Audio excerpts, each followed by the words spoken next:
second. Well, I'm glad you've accepted it. Guerrilla marketing, ladies and gentlemen. Who is the best of Las Vegas? Patreon.com/therapy to find out. From fabulous Las Vegas, Nevada, this is Pod Therapy. Real people, real problems, and real therapists. You can submit your questions anonymously at podtherapy.net or email us at podtherapyguys@gmail.com. Best of Las Vegas is a joke, No! says the man who used a podcast to influence people to vote for him. I'll take it. Who've never received any of his services. Yes. And now broadcasting from the Churn, that guy is Dr. Jim Jobin. I'm Nick Tangeman. It's time for some Pod Therapy. But you see, I debate that, Nick. I debate what? that. What? For many reasons. What? One, the people that want it sure as hell have done less mental health services than I've done. Okay. Fair point. Patreon.com/therapy to find out what the hell that's all about, which I'm not saying on the main show because I will not be sued.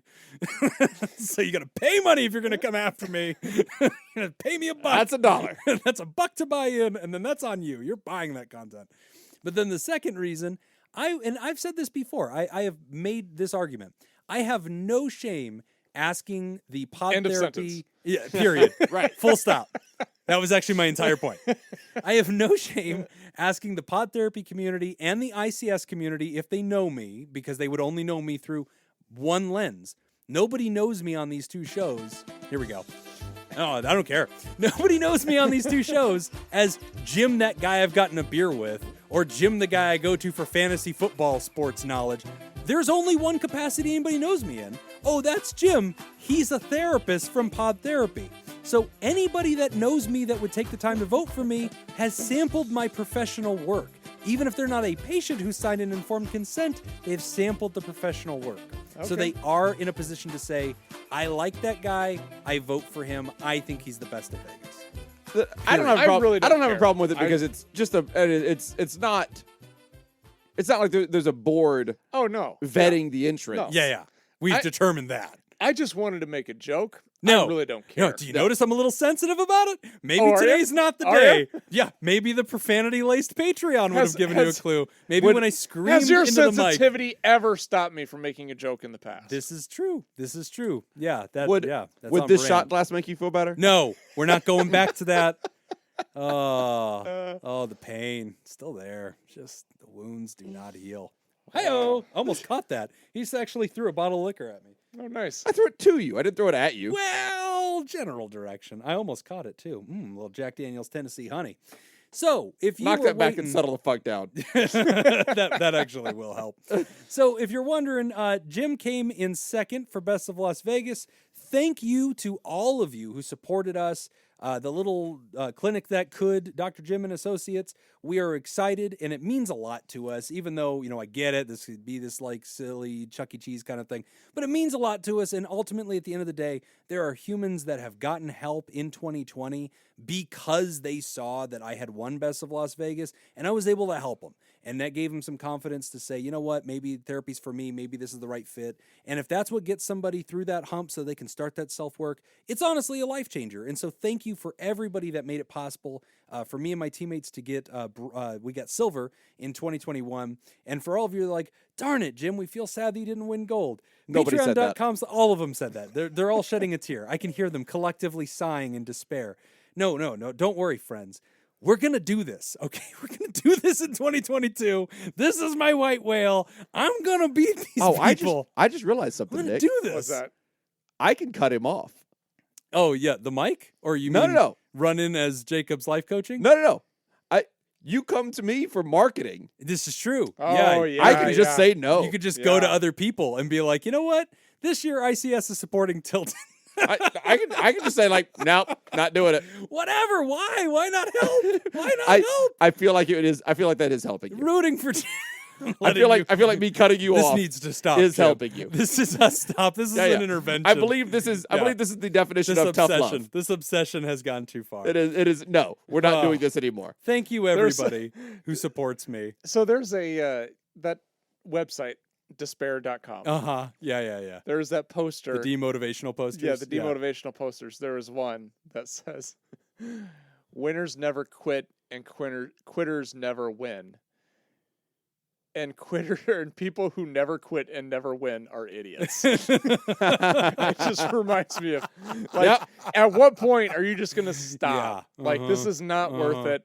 It's just not worth it. Coming second twice. I know, and you're going to do it a third time, No. and it's going to be just I'm gonna as climb bad. this mountain, man. I'm gonna do it. I'm gonna climb it one Jim, day. it's a paper mache mountain. It's No. not. No. It's really It's not my worth paper climbing. mache mountain. All meta narratives For are your own lies. good, just stop. Thank you, everybody who helped me win silver. It honestly means the world to us. And real people actually get help at our clinic. And so, even though Pod Therapy is a fun little side project that I get to do, me and my fellow therapists that actually run our clinic and really do treat people, super, super grateful for all the friends around the world who just made it possible, voted for us, and just helped us get noticed in the world. So, on behalf of me and my little therapist clinic, thank you sincerely. And we've got some awesome questions for today as we wrap up the year. And remember, come down to patreon.com/therapy. As you're closing out December and getting ready for January, we will have resources up there for goals and getting yourself ready for the new year, starting to lay out those SMART goals, thinking about yourself. And if you didn't already, go back onto patreon.com/therapy and you'll find that end of the year reflection packet. For a lot of people, that's really, really helpful. There's a whole thread where you can comment and share some of your answers in the packet with other people and be part of the discussion. So as we wrap up December, remember that there are resources for those who support the show, patreon.com/therapy. And as we turn the page into January, we will be talking about goals and growth and kind of getting ahead and starting to lay out a plan for your life. So come check it all out and make sure you can be a part of it. This is yet another year that's passed that I have not gotten around to sending in a fake email question. Oh, wow. Now, Got to set that goal, man. now- Next year. That's it. These things don't just happen. No, they don't. Got to get one in. If they did just happen, it would have happened. Yeah. You could literally write one while we're taping the show. You just go to the actual website and just Nah, I'm submit not going. anonymously. Seems like work. That's a lot of work. Yeah. I've got to type. I hate typing. To a browser. Creeping on the internet. Hey, y'all. Yes, I'm Southern. Hello. Thank you for translating. My question is about internet creeping or using the internet to find out information or updates on people, whether you know them or not. Usually, when this term is used, it means to an excessive amount. Looking up someone through the internet by whatever means or however much is more accessible and easier and more accessible than ever before, and I've noticed it's something accepted in our society. It's the norm to look up someone once or even several times, i.e. creep, on an ex or old friends or a potential date. See attached meme. Oh, that's right, they sent us a meme. And with it easier than stalking a real-life human being, it seems less upsetting. Is it, though? When does this become a problem/unhealthy? Have our standards for privacy decreased as a society through the explosion of the internet and social media, do you think? Yes. Yes. Just yeses. Next. Maybe we just all have lower expectations for privacy? Yes. Especially when the information is publicly accessible Yes. through a social media website. Yes. But as I'm sure a lot of people realize, you can find information about people through other means than social media, and that information isn't put out by the individual. While I have definitely looked up old friends and exes before, one of them, yes, probably too much. Why do we do that? I kind of wish it were like my parents' time when you just had to wonder sometimes and never found out. Where's the line, guys? Or is there one? Thanks for the pod. Sincerely, mystery emailer. P.S. I think how social media has affected us as a society is fascinating, with hearing y'all talk about it, and phones are causing more depression to the fact that there's almost two versions of ourselves sometimes, with a sometimes performative digital version and then our real physical selves. Do you guys think over time they study more and more how it affects us and our psychology? Thanks again, mystery emailer. Good questions there. Creeping on the net, digging deep, trying to find out about people. Yeah. Where is the line? Yeah, that's tough. It hasn't affected me at all. Okay. Really? Yeah, my people don't know that I No, stalk yeah. them all the time. I don't think they do. Nobody seems to put it together. No. Your family doesn't even know you have a No, podcast. That's so. true. Yeah. I like to think generally I keep a pretty quiet life. Yeah, you do. I mean, when you ask like when is it unhealthy or when does it become a problem? I guess the logical question then that you'd have to ask is a problem for who? Right. right? The person being stalked or the stalker? And that's also, I think, a question that the writer's asking is like, hey, stalking, right? Like, that's a word we all think is gross, but like creeping is cheeky and like, oh, of course you looked them up, like not that weird. But the writer's asking like, all right, so where's the line though? Because this is weird, isn't it? Right. Like at some point, but then it's not. Well, like it's also just normal. The line again, but the line for who? Right. It doesn't matter who. No, I think it does in the sense that If like either party has a problem with it, there's a fucking problem. yes, exactly, but the line is in two different places. That's what I'm saying. Oh, yeah, that's true. Yeah, so I mean, for No, for the writer person, asked if there was a problem, saying like, yes, Yes. like if either party has a problem with it, then there's a problem. yeah, Yeah. that's pretty simple. Yeah. I mean, but if people are looking me up on the internet and I don't know about it, it's not a problem for me Yeah. necessarily. But I mean, from the person who's doing that, like if this is occupying a lot of your time, I mean, if you're like it's something that you're checking on a regular basis, and like for what? Like what's what are you going to find in there that you're going to be happy with? Sure. And it's starting to be, cause you some undue stress, then that's definitely harmful. Right. Yeah, I think that it's interesting because it kind of like celebrityfies every other person in your life. Like sometimes I'll go into Google and you know how like it auto completes, and I have it set so that it pretty much just does whatever the trending searches are. So when I start to type something, it'll like show me whatever the trending search is. And I'm always surprised at how many people are searching about celebrities. Because that thought never occurs to me. Like I can't think of a celebrity who I've ever wanted to know more about. Like sometimes I'll hear like a professional football player dies, like Demaryius Thomas died, and he's like 33. And so I clicked that like, hey man, what happened? Like I'm interested in that, but like I'm not like trying to find out like does he have kids? Or like was he married? Or like and that blows my mind because like I'll go to Google, Photos of him on vacation, right? And I'll go to Google and like the trending searches a lot of times will be something like that. It'll be like I don't know, celebrity's wife, pictures of celebrity's wife, or celebrity's husband, or Celine Dion. I'm just like, wow, like a lot of people are really curious about that, which isn't weird. Like I get it. Like there's an entire genre of entertainment, which is basically celebrity gossip and, wanting to know about them. But the general civilian population, just people that because we live these outward lives that are online, you can do that. Like you could try to deep dive and be like, who's this person's spouse? Who's this person's kids? What school they go to? Where do they live? Like in that, I don't know, like that really gets weird. If they're a public employee, you can look up like, where they work and like you can even get to like their tax document. Like that's a lot of information. I don't know. I mean, I guess you're right in the sense that it's like subjective and it's like, okay, but like if it's just curiosity and doesn't turn into harm, it was out there. So whatever, you accessed it.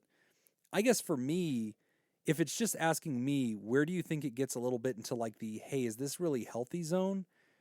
Yeah, like it's starting to get to those personal details. Like if you want to know, like if you hear like somebody and you're like, oh, let me look them up on LinkedIn. Like, oh, that's their professional life. Cool. That's what they did for a living. I heard this person as a guest on this talk show and like I found them on LinkedIn. Cool.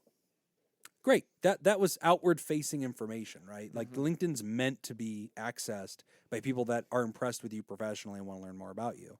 But if like you're trying to get to their like Facebook or like their personal Instagram and like get to pictures of their kids or something like that, like I understand what it is, like this weird voyeurism that like people enjoy the celebrityification of things or they're just generally curious, they don't mean any harm.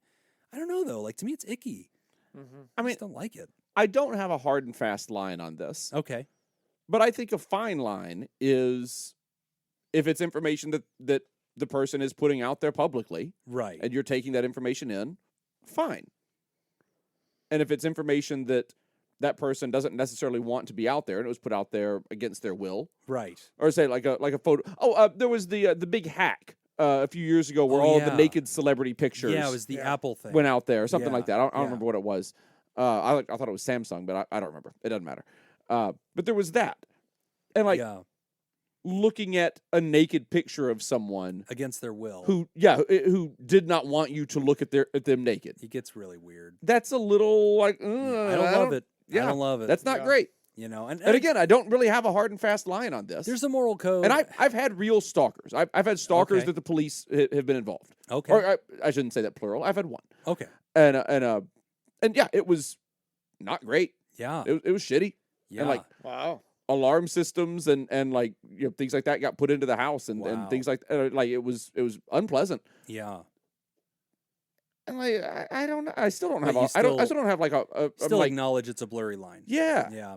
My line, if somebody asked me, because like obviously we do this public facing show, and Right. like there's people that are probably curious about us, you know, Right. like they'll look us up and they'll go to the website and be like, okay, I learned a little bit about them there. Right. Can I What do they Google look them? like? Yeah, that was. I remember that was always really funny. Is people didn't know which one of us, because our original logo was actually our physical pictures. Yeah. And like I made it so that it was you on the left because you speak first, and I figured that would help people.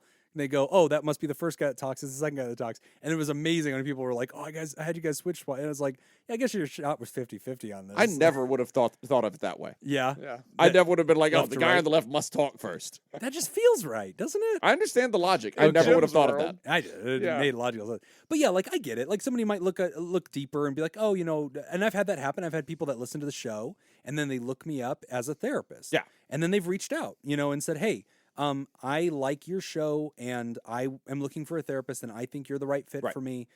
Is that cool? Great, whatever. And that's because the reason I'm comfortable with all that, it's all my outward facing stuff. Those are designed to be found, right? My podcast is designed to be found and be helpful. My practice is not a secret.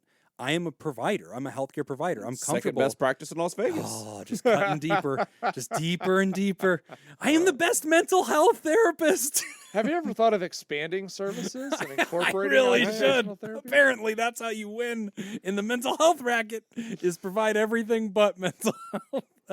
Patreon.com/therapy. That's, Of course, the other person doesn't win anything, so I don't know what you think you're winning. it's all just make believe. It's like, whose line is it anyway? No. Yeah, I'm So- cutting you off next year. Yeah, that's fine.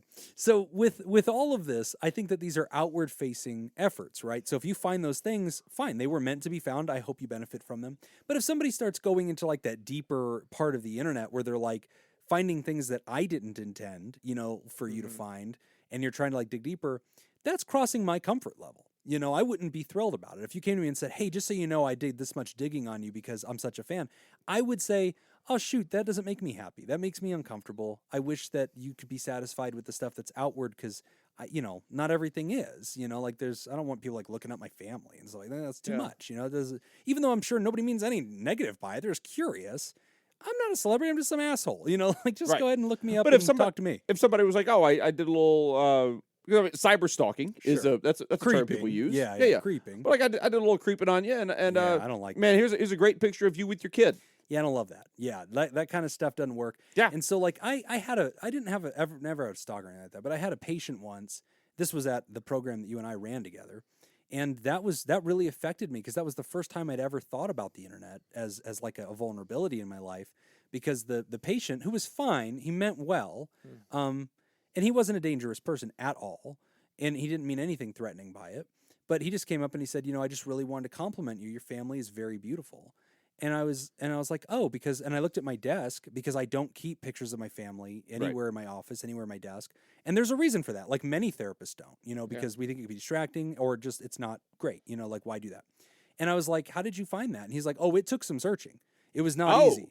Yeah, I had to go here, and he showed me how he did it. He's like, yeah, here's how I went here and there and everywhere. And I was like, I thought I was unlisted on Facebook and stuff. And like, I didn't think, and he's like, yeah, that's true, but then there's a way to do it. And so like, he had really gone through the system and he had found a lot of stuff. And this was 12 years ago or whatever, a long time ago when you and I worked at that place. And that really woke me up, and I was like, okay. And so from that point on, I tried to disconnect my social media stuff from all the people who didn't sign up for that, right? Like my grandmother didn't fucking sign up for pod therapy. So you shouldn't be able to find her, you know, you should just find Jim and talk to Jim, you know, you're interested in me as a therapist, talk to me. But yeah, so like for me, this question kind of hits in between the eyes. Cause I'm like, ew, you know, I don't love it. I don't think you're a bad person. I don't think you're doing anything wrong. But if you're the writer and you're in the writer's shoes and you're like, hey, where is this icky? Help me draw the line. You know, I trust you guys. My answer is once you start going for things that are not publicly facing stuff, and you know the difference. Stop. That's where I'd say, go ahead and stop. If you're having to dig. Yeah, you're having to go to places that you're trying to find the things that they don't know are out there. Or if you're not finding the front door, don't snoop around the house to the back door or look through the windows. Also, that's unwelcome. If you're doing something and you go like, yeah, this feels like it might be a little icky. Yeah. Then it probably is. Maybe you don't feel good about it. One thing that I do, you know, because I really don't look people up on the internet. Yeah. Because I don't either. I don't care. I look up colleagues. I'll go to LinkedIn. Like See, if I don't even do that. If I like, don't even when do I'm that. in like in a meeting, like that thing that I did. Oh, I'll, yeah, like, yeah. Be googling people on the side and like, oh, who is that? And like, oh, okay, that's Who- the surgeon yeah, of yeah. such and such. Like, okay, now I know who I'm To talking understand, to. yeah, That's it. Yeah, like that's the, valuable. Yeah, the relationship, who we're talking to. So Yeah. I've done that before too. But like, for the most part, if I'm on social media, I'm scrolling, and if it's something that's there, I see it, Mm-hmm. but I'd never go and I dig for anything. Okay. But in my mind, one thing that I kind of think about is like LinkedIn has that feature that if you go to somebody's page, they're notified, oh, so and so viewed your profile. Yeah. I think about that, and I kind of use that as my filter for everything I do. Oh. And I just kind of imagine, like, if I go on Instagram and I want to go look at someone's page, if they got notified, would it be creepy? how would they feel about that? Yeah. And if it makes me feel uncomfortable knowing that they I would like feel that. uncomfortable looking at it, then that's kind of my barometer for like, Right. okay, then I probably don't need to go there. Right. Because then that's telling me something, right? Yeah, that's a really good barometer. I like it. I think also I understand there's a lot of people, especially in the dating world. Yeah. They're doing their research for safety. No. And I get that. So I was going to say, from a different perspective in the dating world, Yeah. is looking up exes. Okay. Because now that becomes kind of harmful in a completely different way. Sure does. Yeah. It's not helpful. I mean, not just the stalking aspect, but like for the person's own mental health. Like, Yeah. I've known people that, have gone through like a really terrible breakup or something, and then they continue looking at their ex's page, because they want to know, like, or are they dating anybody else, or, and all that. And it's like, okay, but you need to stop doing that, because you're just torturing yourself. Right. Yeah. You're not going to find anything positive. Right. It's all going to be negative. Yeah. So you may as well just cut that off right away. Yeah. It definitely, and this kind of goes with what the writer said. What if they're a big fatty now? There's exceptions for every rule. Okay. Right. You got to go do your searches. So that's so funny. But no, to the writer, I get it. And I think it's a really modern question. It is a modern question. And I do think you're right. This could backfire on the searcher, and become something that's distracting. It's a little bit rabbit hole-y. It's a little bit weird, because also that's also a problem. Like, one rule I have in therapy, I'll never Google a patient. Even if they tell me, like, hey, I'm a celebrity, and they, they're not bragging, but they're just telling me it's part of their life. It's a very important part of their life. If I know who they are off the back of my hand, that's one thing, and that's rare because I don't know anything about anything. But like, agreed. You said it. Yeah. There it is. There's a drop right there. But like, I will not Google them. I will not look them up on social media. I don't do that. And it's not just because I don't want to be weird. They'll never know if I did that. But here's one of the reasons I don't do that as a therapist. I want to know them the way they want me to know them. Yeah. That's really important to me. And I think that's what makes this interesting in like today's world, because I used to do this exercise in group where it was like a target. We draw it on the board, and we've got you in the center, and then you've got all these different levels. Yeah. And what we would do is we'd have people list off all the people in their lives, and then they'd put them in these different rings, like how close they are versus how far away they are. Yeah. And then we'd have a discussion about what rights and privileges go in each one of those levels. Right. Right? Because if you know me on one level, then you Right. get access to certain things. Right. You still don't get access to other things, right? And so I use this as an exercise to talk about people need to earn their right into these. You don't just meet somebody, at the bus stop and say, "Oh, you're in the center circle, Right. I can trust you with my life." Right. No. Like you gotta pass some tests to work your way Yes. up, right? Yeah. But I think the interesting thing about where we're at now with technology is back in the day, you could do that, and you could protect information from people who haven't earned it yet. Oh, right. And right. now you don't have that ability. Right. Because everything's online, and so if somebody wants, they don't have to earn their right into those center rings. Right. If they've got good Googling skills, they can just push Right. themselves through. They get access to data that you want, and that's the same way I feel about the patients. Like, if I go digging through their stuff and find out that they, were crushed the day that their dog died a year ago. Okay, now I know something about them intimately that they didn't revealed release to you. and they intended that for their circle. Yeah. But it wasn't guarded information. Right. But it wasn't said to me. It Yeah. wasn't said with me in their mind.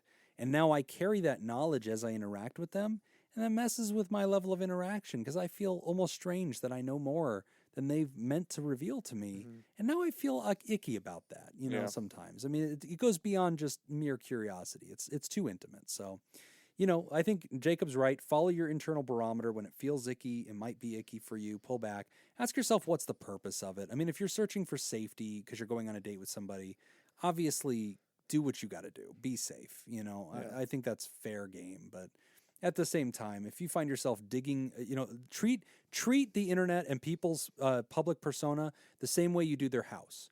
Finding out where somebody lives, that's public information most of the time. You can go find out where celebrities live, and you can drive up and see their house, which you shouldn't do if, you know, if they're a celebrity, I guess, and like you're taking a Hollywood tour, that's one thing. But like if it's a human out in the world, you shouldn't do that. But like seeing them on the outside is different than like walking around to the backside and like looking through their windows and stuff. Oh, but those are windows. If you're those are meant to be seen. If you're standing on the street, yeah. and they walk out, somebody walks out of their house and you see them and you wave at them, that's different from hopping the fence and looking in through the back. All back of this, windows. by the way, to listeners, is a metaphor. You should never actually look up somebody's address and physically go to their home. No, that is not okay, and you could be charged with stalking. So don't do that. Yeah, that's like somebody who came to my house and did that. Do not do that. Yeah, that is a crime. Leave people alone. But this is a metaphor. That just because there are windows does not mean you are meant to look through them. I think I've got a good line. I've been sitting over here thinking about it. Okay. And Nick's point earlier about LinkedIn, because you get an alert when somebody looks at your LinkedIn account. Right. There is software out there where I can install this piece of software, and I can see who looks at my Facebook page, for instance, or like Twitter pages, and like that kind of software exists. Okay. I think a good rule of thumb is just act as though everyone has that software installed on all of their social media presences. Sure. Yep.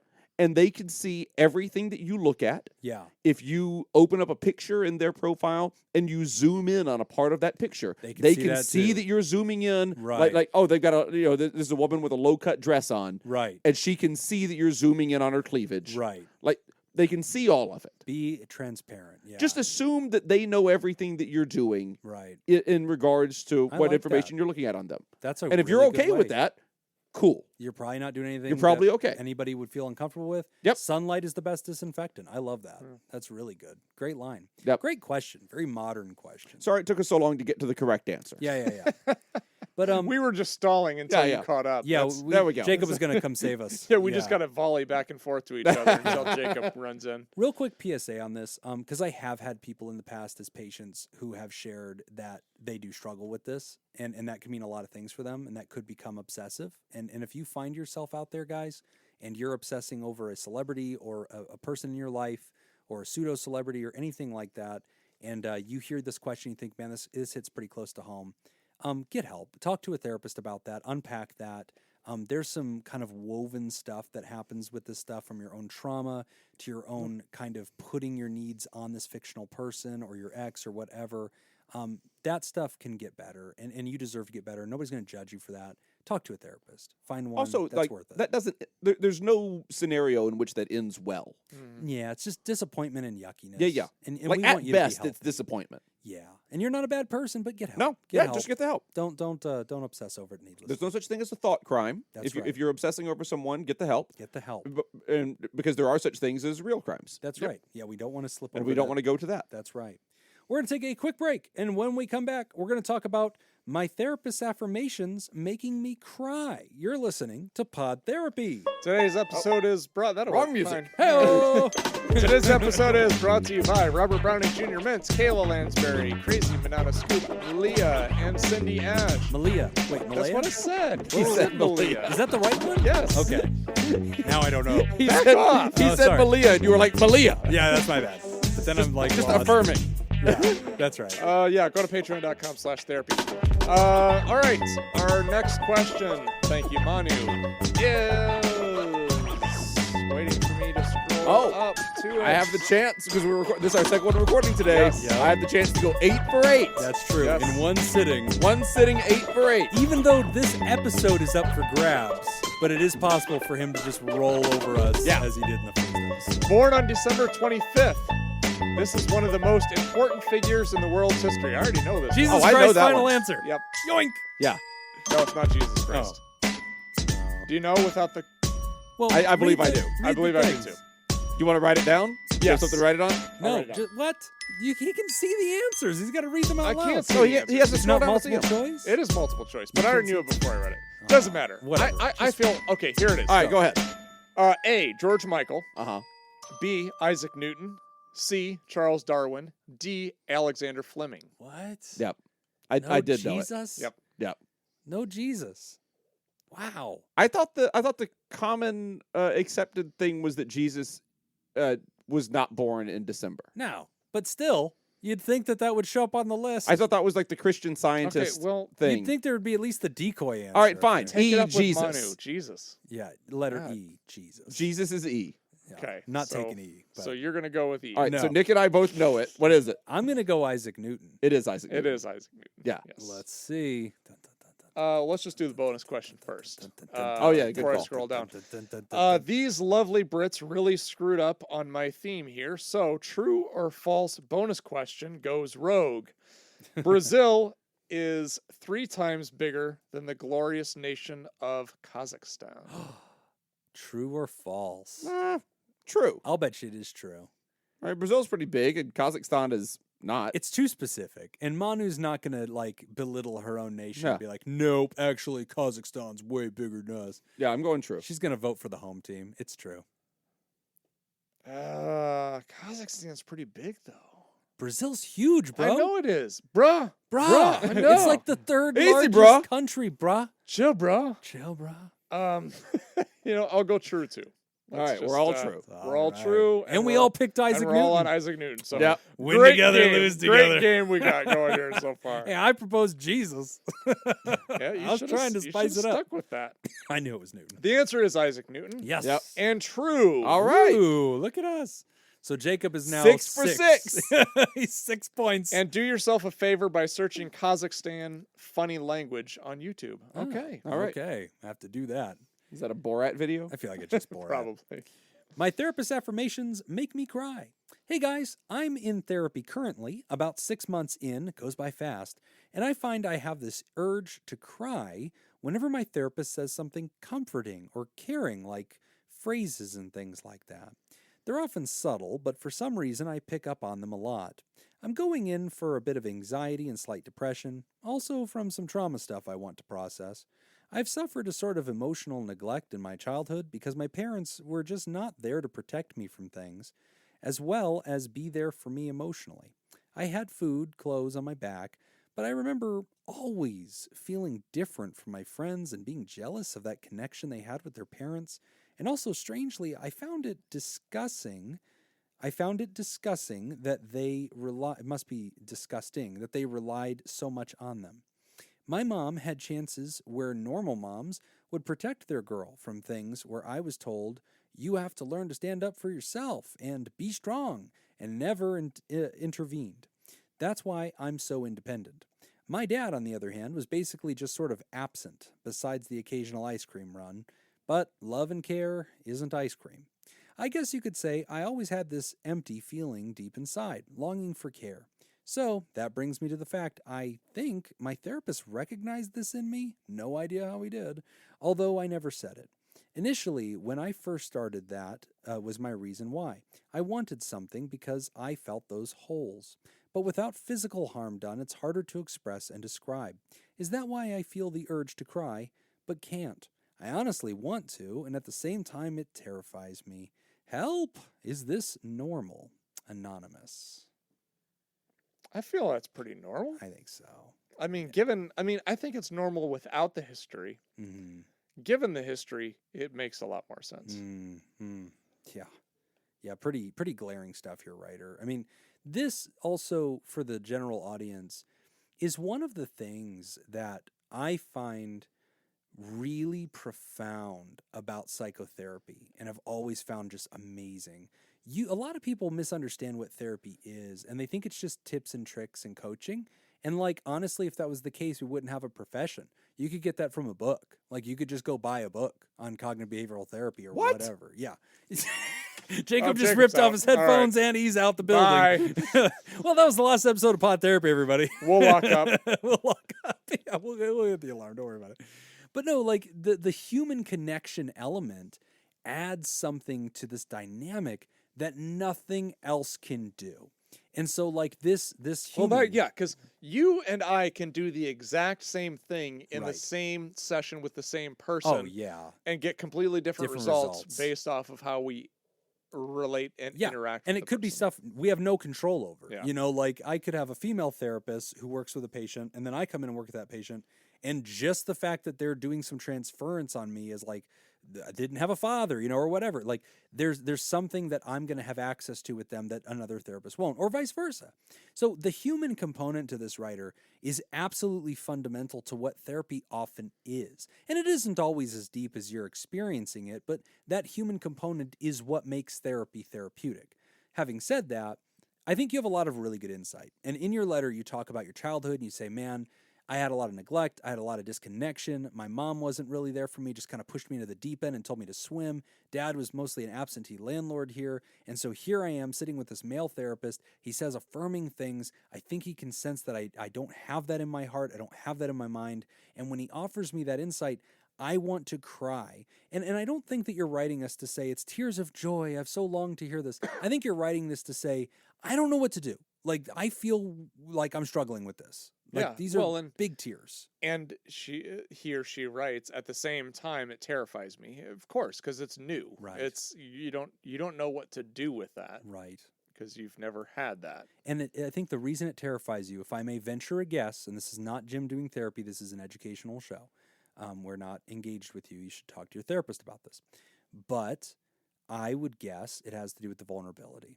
When somebody looks at you and tells you that they like you and that they approve of you, if you allow yourself to feel that, you are vulnerable to them now. Because if that really means something to you, if it really touches something inside of yourself that you struggle with or that has been an empty space for a long time or unmet needs, when another human starts to address that or be a part of that solution for you or give you that voice, it makes you vulnerable to them because you're opening up like the BIOS of the software system to let them touch it. Like they're getting into the root of the actual computer system, and that's very scary. And so that terror that you're feeling could be attached to this vulnerability, but that's exactly what you're there to do. And healing from some of this and redeveloping and re-toolkitting your inner voice and some of these things that you're working through in that past trauma, it may require that you actually take some brave steps toward that vulnerability. And if you need to cry, cry. And if you need to be terrified, be terrified. And if you need to be shaking in your emotion with your therapist, it's okay to do that. And I think that, you know, I would let them know why. I'd let them know exactly what you told us. Like, please, like, I just want to share with you that I'm not used to hearing nice things. When you speak to me this way, I find myself not knowing what to do with that. That's different for me, right? I don't have experience with this kind of talk. So it's scary to me and thrilling and beautiful and sad, and I'm crying. Beautiful writer. That's therapy. And I would really encourage you to open up about this with your therapist. I've had people tell me that. I think it's hugely important. Yeah, I would too. And I wouldn't try, I mean, because, you know, the writer says, I feel the urge to cry, but I can't. Don't try to force it. No. Just just allow it. Whatever happens, happens. If you feel the urge to, but you can't, that's fine. Yeah. It's perfectly normal. Just don't try to navigate it. Just kind of go with the current. Yes. And I've had patients in the past who have said that kind of thing to me. I mean, because like as a therapist, you're trying your best to like read people. And sometimes you do sense that, hey, they don't have like this inner voice in them. This is their family of origin stuff. And we're going to start role modeling healthy self-talk and affirming self-talk. And I'm going to start role modeling that with them by being open with compliments. And I'm going to let them know, or I'm going to praise them when I see them doing the right thing, or I'm going to help them see what they're doing right in life and taking credit for that and seeing that positive self-image. And we sometimes realize this is going to feel strange for them because they've never been hugged, verbally. Like, they don't know what that feels like, and it is going to be disquieting, and the hair is going to stand up the back of their neck. And I've had to tell patients before when they've shared with me what you're sharing, Ryder, I'll say, hey, I'm going to try to make that part of what we do, and I'm going to ask you to try to stand with me in the discomfort, but then you're also allowed to kind of signal where it gets too much, and I'm going to try to balance that out. And it's a dance, and my patient has taught me how to be a good therapist to them, and I've tried to limit, the feedback I give positively to what's helpful. And then, there's times whenever I break that tension again with some humor or whatever I need to do to help them get back on the road. But this is how we do the emotional yoga that is therapy. We're stretching past what's comfortable. You're feeling the pinch. That doesn't mean you're doing it wrong. Usually means you're doing it right. Yep. Deep stuff here. Good question, Ryder. And keep leaning in. But above all, tell your therapist. Tell them what you're feeling and tell them why it's disquieting. They're not going to think that's weird, strange, not going to be offended. They're going to thank you for telling them. And they might ask, like, would you like me to stop? And, you're allowed to say, yes, I would. Or you're allowed to say, no, I'm just not used to it. I'm like, okay, great. Yeah, I think it's fine just to say, hey, just so you know. Yeah, at the very least, they might modify their behavior a little bit to try to help you kind of come That's through what I that. do. Yeah, that's exactly what I do. I mean, I ask him, do you want me to stop? And he's like, no, that's not what I'm trying to say. And I go, great. Let's come up with this new plan for how we can signal when or I'm going to be more modest with it. I'll dial it down. Yeah. Great. And then because I don't want to overpower you. Or just feel free to tell me when you're getting overwhelmed. Yeah, that's right. I'll read you better. But I don't know that if you don't tell me that. Right. Usually just telling me that is enough. And from that point on, I'm reading them more carefully and I'm starting to notice the subtle cues that, all right, that was plenty of praise. Now let's buffet that with some humor and let's help this person kind of take the next step. And but it's all about kind of changing that inner voice.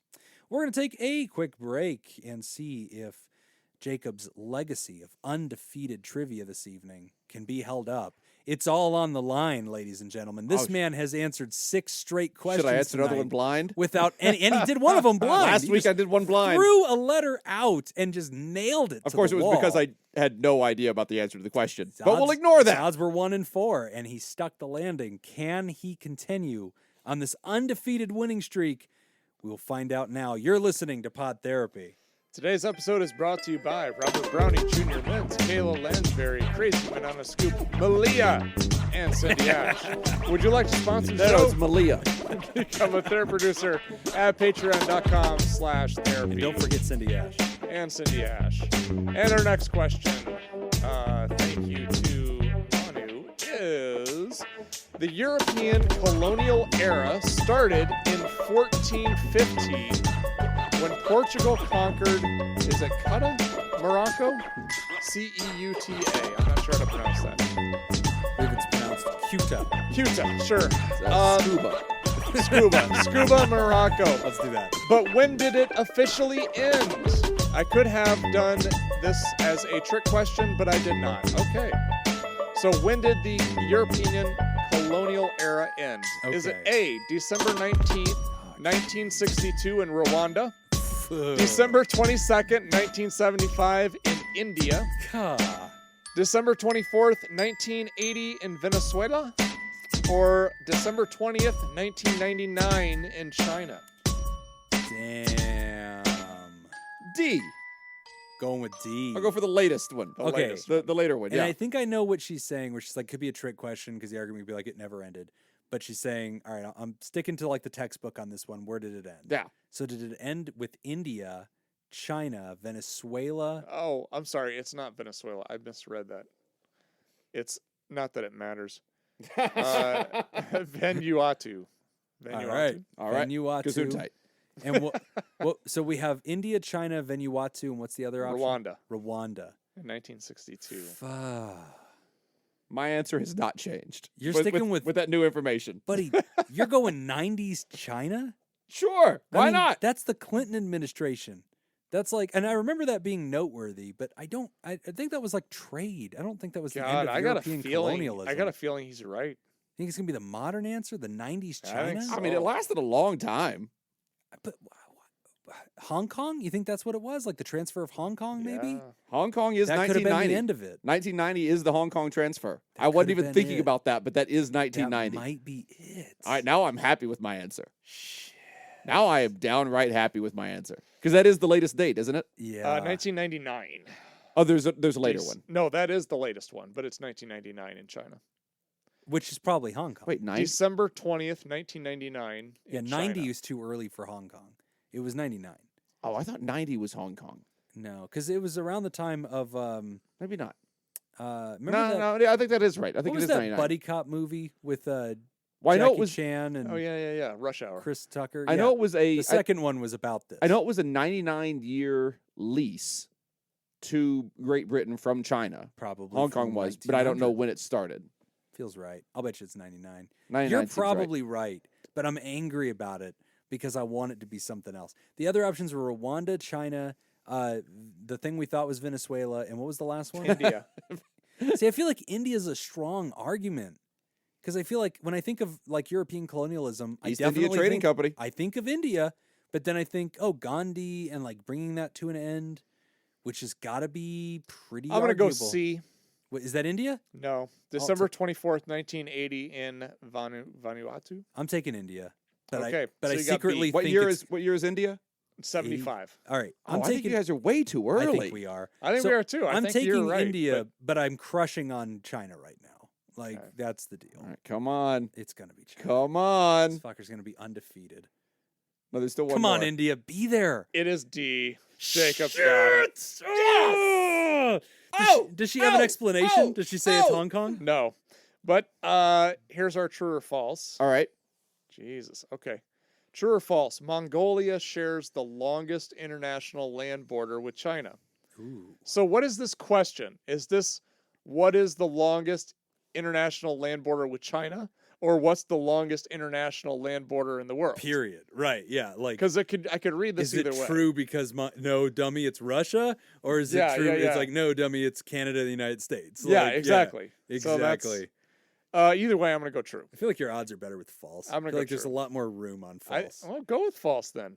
It doesn't matter what we do. We're dummies. yeah, we're we're losing done. everything. Yeah. What matters is this is the last question of it. Yeah, Can he parlay 8 straight? Can he do it and it's on a 50-50 shot? 50-50.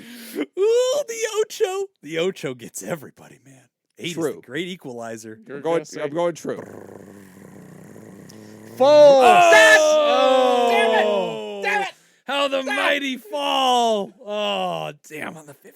U.S. is a number 1 sharing with Canada. Oh, That's what we thought. I'll be damned. I definitely read that question the other way. I did or like, too. or when you Yeah, read yeah. it. Yeah. Yeah. But I didn't, which again shows you Manu is in my head, man. She knows me. She could finish my sentences. Good try, Jacob. It's all for naught. Nope. Still beat Jim. Yeah, Yep. pretty clearly, actually. Oh. Like everybody else. I still win Jim's PhD. Ah, all the wounds are still open. Questioning my bipolar 2 diagnosis. Hi, everybody. I'm fresh off a diagnosis with social anxiety disorder, social phobia, and bipolar 2 with rapid cycling. The social anxiety hits the nail on the head so hard, I literally freak out every time I need to speak with almost anyone that isn't in my closest knit of friends. However, I'm unsure about bipolar 2. According to my psychologist, they were threading the needle between an ADHD diagnosis and bipolar 2.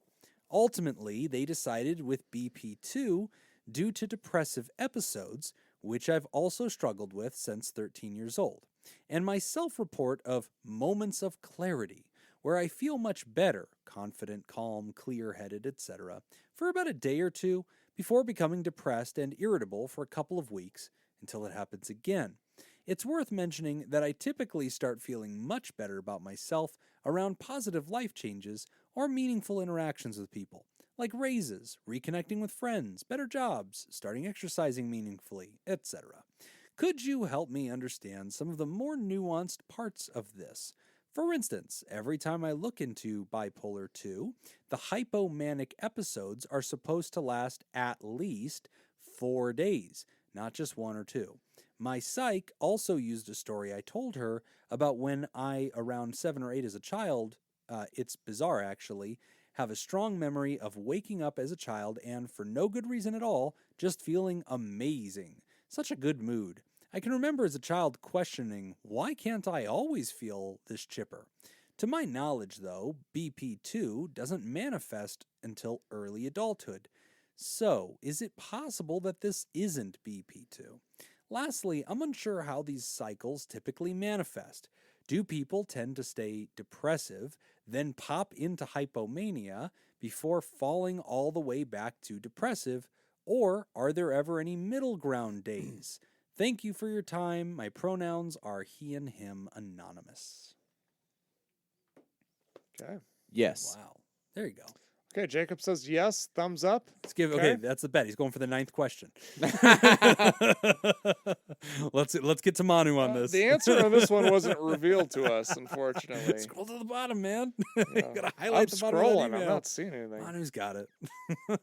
It's a good one. So, what you want to give a breakdown of Bipolar 2? Yeah, real quick. And we talked about it on the show before. So, Bipolar 2 and Bipolar 1.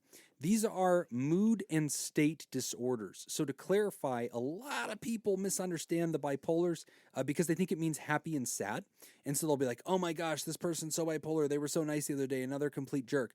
They're bipolar because their mood changes. That's not fundamentally what it is. It's a mind state change. And so that's why we use phrases like depressive and hypomanic or manic in Bipolar 1's case to describe the state change that's happening in the human. So the reason we call it bipolar is that we are on two separate ends of the pole, right? And so on the very, very high end, you have mania, and mania is very nearly like psychosis. Like the person is so energetic, so spontaneous, so euphoric, so huge. It's like they're on meth. And this will literally go on for days.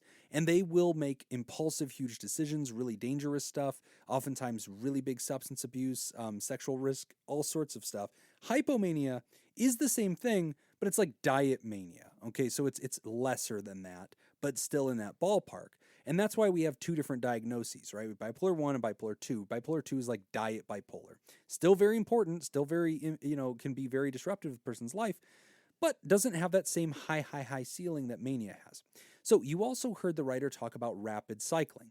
When we diagnose bipolar disorders, one thing we're looking for is, do we see mania or do we think it's hypomania, which again, hypo is just a prefix that means beneath, so diet mania. And then are we also seeing that flux into the depressive cycles as well? When we notice the pattern where they're ticking back and forth like a metronome, now we're starting to suspect this might be bipolar disorder 1 or 2. Then we're looking at it and studying, how often does this happen? Does it happen seasonally? Does it happen monthly? Does it happen in a weekly kind of cycle? How often does it can happen annually? What are we noticing? And sometimes it's asymmetrical. It doesn't have kind of an up and a down twitch to it. In this writer's case, they're saying that they were diagnosed with rapid cycling, which kind of goes along with what you heard as far as the how quickly this happens, right? I have a day or two of a burst of huge and feel great, and then I slump back into a depressive mode. And so, yeah, that might be the kind of switcheroo and how quickly we're talking about that a psychologist might say, hey, this looks like bipolar 2 with rapid cycling. So that's kind of a quick little, in a nutshell, of what bipolar diagnoses are. Now, I guess what we really need to talk about today is not speculating on the clues of the case and adding a second opinion. If you want a second opinion, go get a therapist or a doctor. I think it's lupus. Yeah. Don't ask us. Shit, Nick took my answer. China 99. Final answer. That's what I think it is. Yeah, don't ask us. We're not going to give you that second opinion because we're not a diagnostic show. We don't want to cross over to that line. That's not our scope. We're just wanting to be educators and teach people about options. But here's a good question.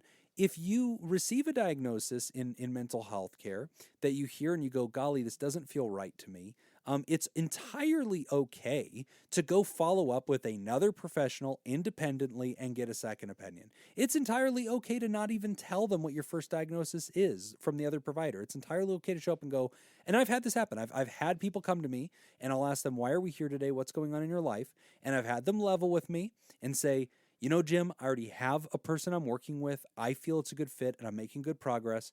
I'm curious about a diagnosis. I'm here for a second opinion. And I'll go, great, don't tell me the diagnosis. Now tell me the clues. Tell me everything you want me to know and I'll give you feedback. And that's what I'll do. And so in your case, Ryder, if you want that feedback, I think you can absolutely do that. But here's the thing, I guess, that I would nudge you on just to kind of give you some reassurance. If you've listened a long time to our show, you've heard me get on my little soapbox about diagnostics. Diagnoses can be like really important to people's lives, and I get it. It answers big questions, it gives an explanation, it gives them a word to reference, they can find other people that are dealing with the same thing, it normalizes it, and it also points them towards solutions. So I respect it, I get it, I value it, I do it. And I also think that diagnostics can become a distraction. It has its place. It has its place. And this is where some people can kind of get into the weeds, where they're like, is it this or is it that? You know, is it ADHD with depressive? Is it truly just depression, or is it bipolar 2? And the reason why at this point I don't think it matters as much is because honestly, you're in care. I'm great with that. There's no mystery that you're having depressive cycles. There's no mystery that you're sometimes having bursts of euphoric, high-energy confidence. What should happen is that your therapist and your medical doctor are going to treat the parts of this that are problematic for you. Nobody's trying to fix the 3 tires that are well and fine. We're trying to fix the 1 flat. And so if you're having depressive cycles, that's what they're going to focus on. It's the parts of this that disrupt your life. If manic or hypomanic or ADHD episodes are disrupting your life, that's the part they're going to treat with psychotherapy, with medication. It isn't going to change very much if they're saying the word bipolar 2 or if they're saying the words ADHD or whatever. They're going to use mood stabilizers is some of their tools, and the psychotherapy techniques that they're going to use are mostly the same too. So I don't want you to be too obsessed over it to the point where it distracts you from getting better. I'd want you to just focus on what your treatment team wants to tell you and start to implement the techniques that they're giving you. Because honestly, diagnostics don't usually matter when they get this granular. It's okay for us to paint with broad strokes because at the end of the day, we just want to fix the problems. And if these are the presenting issues, it doesn't really matter which name we give it as long as we're treating the actual pattern. Right. And sometimes people will make a kind of what you call like a temporary diagnosis as a way preliminary to rule diagnosis. out. That's your, this is what we're going to start with, and then as we collect more data, then we can kind of fine tune it. But absolutely. But ultimately, I agree with Jim. I mean, at the end of the day, it really comes down to how are we treating it, and some of the treatments are going to be very similar. They're not going to change. Yeah, I mean, and again, and that's another thing too. I have had patients that I've worked with. And I've gotten into like 8 to 12 sessions deep, and suddenly I will learn something and I'll go, oh, and I will immediately go to my chart and change their entire diagnosis to something else. And that's fine. Mm-hmm. It's the practice of mental health. We're learning as we go. These are fluid things. They don't even always exist. They might exist for periods of time. So it's entirely okay for you and your treatment team to learn as you go more about yourself. And the longer they get to observe you, the more that this will be revealed. Yeah. But bipolar is honestly something that, in the same vein as like ADHD and some of these other ones, that gets a little hyper-diagnosed. I got in a big old argument with a psychiatrist colleague of ours here in the community because I sent a patient over to the psychiatrist for, I think it was like anti-anxiety medicines, really simple stuff, nothing too exciting. And the patient comes back to me and says, yeah, the psychiatrist diagnosed me with bipolar 2. And I was like, I have had 60 sessions with you. Has the psychiatrist spent 60 hours with you? Like, I know you. I've had you for over a year, and I've been treating you for a very long time. You don't have bipolar 2. And they're like, yeah, Jim, I don't know. Like, take it up with them. Like, it's what they said. And I was like, oh, I will. And I called them and I was like, hey, what the hell? And they were like, oh, well, I gave them like a screening instrument and like a 10-question questionnaire when they were in the lobby, and it popped positive for bipolar 2. And I was like, okay, great. Based on my expert analysis, they don't have that. Can you please give them the anxiety medicine that I sent them for? Because that's the primary diagnosis. So like sometimes people do get it wrong. And like the professionals need to discuss it, and we need to get facts, and we need to digest this and work through it together. That does happen.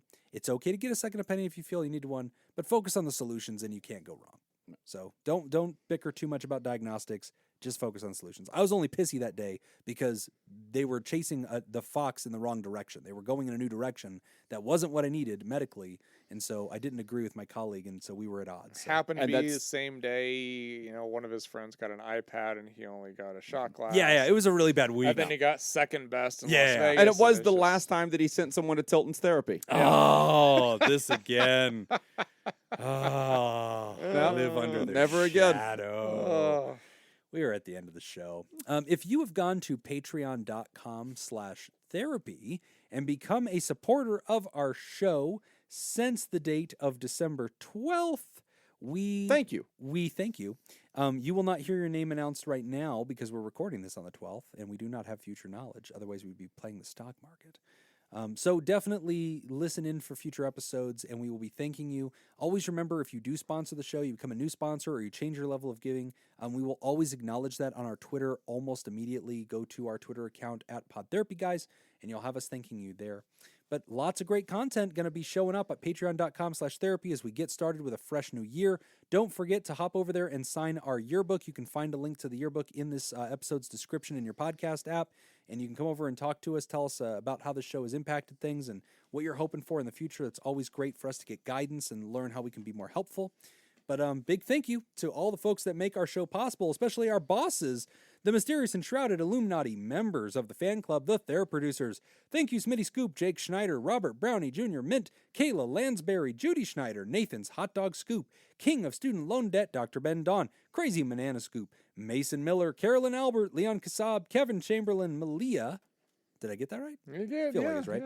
Richard Macy, Cindy Ash, New Stick, First of Name, Breather of Fire, Dem of Ass, Lord Colin Stewart, Dirty B, Ben Stanley, and Sammy Scoop. And if you'd like to hear this episode unedited and uncut, and why wouldn't you? Boy. and enjoy our response video side project. He just confused himself so much. Go to Pod Therapy. Go to patreon.com/therapy. This is why we don't do doubles. And thank you for supporting mental health. That's all the time we have for this week's session. We want to thank our landlords, Matt Mattingly's Ice Cream Social Podcast. And thanks to those of you who contributed to our show today. We really appreciate it. Remember, Pod Therapy isn't something you should keep all to yourself. Share this episode with someone who needs it by opening the episode's description in your podcast app and copying and pasting the link provided in your social media. Don't forget, you can find us at facebook.com/podtherapy, on Twitter at PodTherapyGuys, and at patreon.com/therapy. Do you want to submit a question to the show? Ask anonymously at podtherapy.net or email us at podtherapyguys@gmail.com. I'm Nick Hangeman. I'm Jim Jobin. Thanks, and we'll see you for your appointment next week. And have a Happy New Year! Happy New Year! I wonder if Tilton's Therapy has a podcast. We should start one if they don't. Yeah. Yeah, that would probably help. Maybe they can just sponsor this show. Welcome to this episode of Tilton's Therapy. You're